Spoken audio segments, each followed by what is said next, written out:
श्री स्वामी समर्थ. स्वामी महाराज म्हणतात, बाळा, आज मी तुला भविष्य सांगण्यासाठी नाही आलो.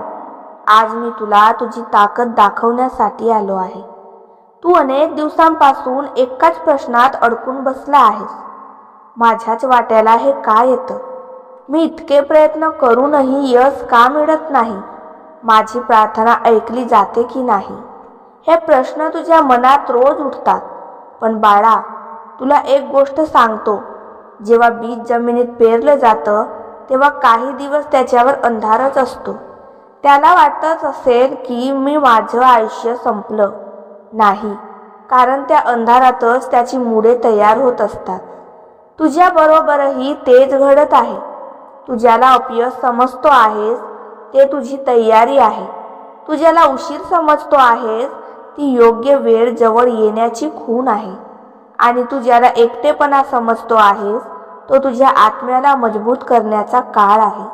बाळा, आज मी तुला एक वेगळा आदेश देतो. उद्याची चिंता करणे थांबव, कारण उद्या अजून आलेला नाही. तू कालच्या जखमा आणि उद्याच्या भीतीमध्ये अडकला आहेस. त्यामुळे आजचा दिवस जगायचा राहून जातो. तुझ्या आयुष्यात एक मोठा बदल होणार आहे, पण तो बदल बाहेरून येणार नाही. तो तुझ्या विचारांमधून सुरू होणार आहे.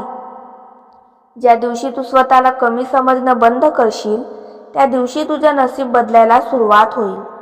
ज्या दिवशी तू इतरांच्या मतांची भीती सोडशील त्या दिवशी तुझी खरी वाट सापडेल.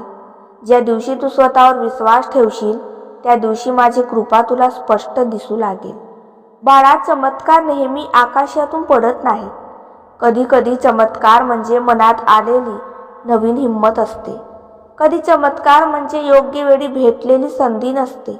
आणि कधी चमत्कार म्हणजे संकटातही न तुटलेला तुझा विश्वास असतो. म्हणून आज मी तुला सांगतो, तुझ्या आयुष्याची कथा अजून संपलेली नाही. हे फक्त एक कठीण प्रकरण आहे, शेवट नाही. उठ, स्वतःला सावर, मनातील धूळ झटक आणि पुन्हा एकदा नव्याने चालायला सुरुवात कर. कारण तुझ्या वाटेवर अजून खूप काही सुंदर लिहिलेलं आहे. आणि लक्षात ठेव बाळा, जोपर्यंत तू हार मानत नाहीस तोपर्यंत मीही तुझी साथ सोडत नाही.